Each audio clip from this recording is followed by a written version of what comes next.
Today we are discuss about modal verbs. How many modal verbs? There are 9 modal verbs. Can, could, will, would, shall, should, may, might, must. சரி, இந்த 9 model வேர்ப்ஸை எங்கெல்லாம் use பண்ணுவோம்னு பார்த்தீங்கன்னா பாசிபிலிட்டினா சாத்தியம். Next நெசசிட்டினா தேவை. எபிலிட்டினா திறமை. பர்மிஷன், மே கமன் மிஸ் கேட்குறோமா, மே ஐ கமன் மிஸ், ஓ permission. Request, please give me your phone pen ஏதோ ஒன்று, அப்போ ப்ளீஸ் கிவ் மீ ரிக்வஸ்ட்டாக தயவு செஞ்சு கேட்குறோம் இல்லையா, அப்போ ரிக்வஸ்ட். ஆப்ளிகேஷன்னா கடமை, கட்டாயம் நான் இதை பண்ணி ஆகணும் அப்படின்னு சொல்கிறது ஆப்ளிகேஷன், கடமை. அட்வைஸ்னால் அறிவுரை. ஓகேவா? இப்போ பாருங்கள், மாடல் வேர்ப்ஸில் ஜென்ரலான ஸ்ட்ரக்சர் என்னென்னா, first subject, next model verb, அதுக்கடுத்தது வேர்பு. மாடல் வேர்ப்ஸ்னால் இந்த 9 வேர்ப்ஸில் ஏதாவது ஒரு வேர்ப் வந்து இங்கே ஆட் ஆகும். இதை வந்து ஆக்ஸிலரி வேர்ப்னு சொல்லலாம், ஹெல்பிங் வேர்ப்னு சொல்லலாம். ஓகேவா? For example, I can do it, என்னால் இதை செய்ய முடியும். கேன். யூ மஸ்ட் கம், நீ கண்டிப்பாக வரணும். ஓகேவா? கட்டாயமாக அப்படின்ற போது மஸ்ட் யூஸ் பண்ணுறாங்க. இப்போ பாருங்கள், ஐன்றது சப்ஜெக்டு, கேன்ன்றது மாடல் வேர்ப், டூன்றது வேர்ப். ஓகேவா? இப்போ பாருங்கள், யூன்றது சப்ஜெக்டு, மஸ்ட்ன்றது மாடல் வேர்ப், கம்ன்றது வேர்ப். ஓகேவா? இப்போ பாருங்கள், கேன் ஃபஸ்ட்டு நம்ம கேன் குட் ரெண்டு பார்ப்போம். இல்லை, கேன்னா என்ன மீனிங்னா முடியும்னு அர்த்தம். சரியா? நீ படிக்க முடியும், யூ கேன் ஸ்டடி. அவனால் நடக்க முடியும், ஈ கேன் வாக். அவள் சமைக்க முடியும், ஷீ கேன் குக். நான் ஓட முடியும், ஐ கேன் ரன். எல்லாத்துக்குமே என்ன வருது? First subject, next model verb, then verb. ஓகேவா?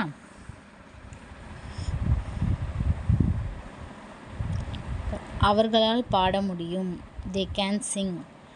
என்னால் கிரிக்கெட் விளையாட முடியும், ஐ கேன் ப்ளே கிரிக்கெட். உன்னால் அவனுக்கு உதவ முடியும், உன்னால்க்கு you. Next model verb can, உதவுறதுக்கு என்னது ஹெல்ப், யாருக்கு? அவனுக்கு, டு ஹிம், இல்லை ஹிம்னு சொல்லலாம். ஓகேவா? நெக்ஸ்ட் பாருங்கள், கேன், இதை எப்படி யூஸ் பண்ணணுன்னு பார்க்கலாமா? ஃபஸ்ட்டு பார்த்ததில் வந்து கேன்னா முடியும்னு பார்த்தோம். இப்போ இந்த கேனை வச்சு நம்ம எப்படி கொஷின் மேக் பண்ணுறதுன்னு பார்க்க போகிறோம். அப்போது இதில் வந்து முடியுமா அப்படின்ற மாதிரி கேட்கணும்.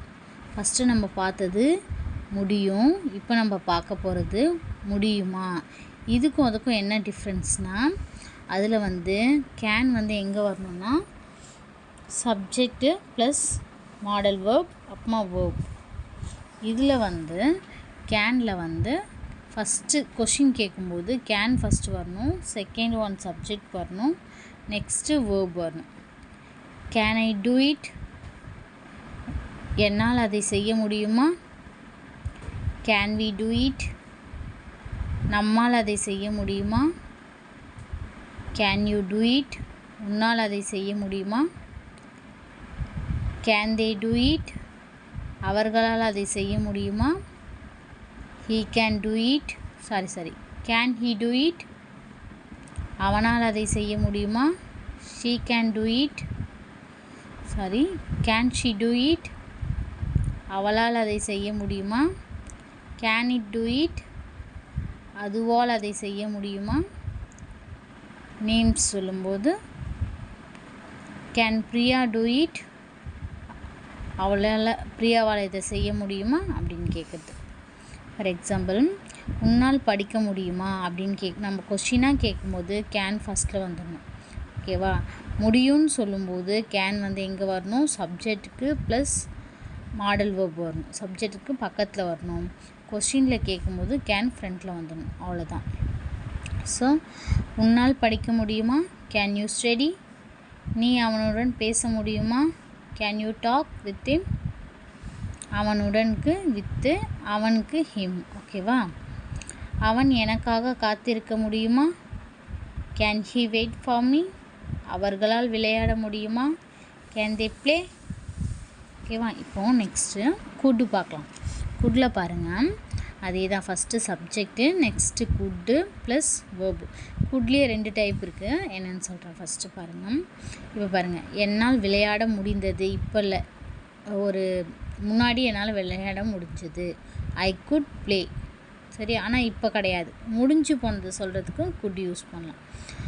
அவனால் எழுத முடிந்தது. He could write. அவர்களால் பாட முடிந்தது. They could sing. அவங்க அப்போ பாடினாங்க, முடிஞ்சிச்சு அது. சரியா? சீதாவால் சமைக்க முடிந்தது. Sita could cook. நான் அவனுடன் அங்கே போக முடிந்தது. I could go there with him. நாங்கள் வேகமாக ஓட முடிந்தது. We could run fast. முடிஞ்சு போன விஷயத்தை பற்றி சொல்கிறதுக்கும் குட் யூஸ் பண்ணும். I could play. அந்த மாதிரி. இப்போது அதே குட்டில் வந்து பொலைட்டாகவும் நம்ம யூஸ் பண்ணலாம். அதுக்கு வந்து என்ன பண்ணால், first could, next subject plus verb. ஓகேவா? இப்போ பாருங்கள், உன்னால் இதை செய்ய முடியுமா? கொஷினாக நம்ம கேட்கும்போது குட்டு ஃப்ரண்ட்டில் வந்துடணும். சரியா? Good you do it? நான் உன்னுடன் வர முடியுமா? Good I come with you? ஓகேவா? நம்ம வந்து ரூடாக சொல்லக்கூடாது. நான் உங்கள் கூட வர முடியுமா அப்படின்னு கேட்குறதுக்கு, பொலைட்டாக கேட்குறதுக்கும், உங்களால் இதை செய்ய முடியுமா, இதை நீ செய்யணுன்றது கட்டாயம். அந்த மாதிரி கேட்கக்கூடாது. உன்னால் இதை செய்ய முடியுமா அப்படின்னு கேட்கும்போது ஒரு பொலைட்டாக, ஒரு ரெஸ்பெக்டாக. ஃபார் எக்ஸாம்பிள் வந்து ஒரு ஆஃபீஸ்லேயோ ஒரு மேம் சார் அந்த மாதிரி கிட்டே பேசும்போது அவங்கக்கிட்ட வந்து நம்ம எப்படி பேசணும்னா, குட் யூ டூ இட்? உங்களால் இதை செய்ய முடியுமா? அந்த மாதிரி ஆன்சர் பண்ணணும். ஓகேங்களா? இப்போது கெனாட்க்கும் குட் நாட்க்கும் என்ன டிஃப்ரெண்ட் பாருங்கள். இதில் வந்து subject plus cannot plus verb. என்னால் முடியாதுன்னு சொல்கிறதுக்கு ஐ கெனாட் ஸ்டடி. இப்போது என்னால் படிக்க முடியவில்லை. I could not study. சரியா? இப்போ மிஸ்ஸு உங்கள்கிட்ட ஏதாவது கேட்குறாங்க, அவங்கக்கிட்ட போய்ட்டு நம்ம என்ன பண்ணுவோம்? ஐ கெனாட் ஸ்டடின்னு சொல்லுவோமா? சொல்ல முடியாது. அதுக்கு பதில் என்ன சொல்லலாம்? I could not study. அப்படின்னா ஏதோ உனக்கு ஃபீவரு, ஏதோ ஒரு சிக்கோ, ஏதோ ஒன்று, அதனால் அவங்ககிட்ட போய்ட்டு என்னால் படிக்க முடியல மிஸ் அப்படின்னு தான் நம்ம சொல்லுவோம். ஸோ ஐ கேனாட் ஸ்டடி, என்னால் படிக்க முடியாதுன்னு சொல்ல மாட்டோம். அந்த இடத்துல நம்ம என்ன யூஸ் பண்ணோன்னா குட். ஓகேவா? குட் நாட் யூஸ் பண்ணோம். அவளால் சமைக்க முடியாது. She cannot cook. அவளால் சமைக்க முடியவில்லை அப்படின்னும் போது ஷீ குட் நாட் குக். ஓகேவா? அவர்களால் பாட முடியாது. They cannot Singh. அவர்களால் பாட முடியவில்லை. தே குட் நாட் சிங். ஓகேவா? இது ரெண்டுத்துக்கும் உள்ள டிஃப்ரென்ஸ் பார்த்துக்கிங்களா? இதுக்கு ஆன்சர் என்ன வரும்ன்ட்டு கமெண்டில் மென்ஷன் பண்ணுங்கள். தேங்க்யூ.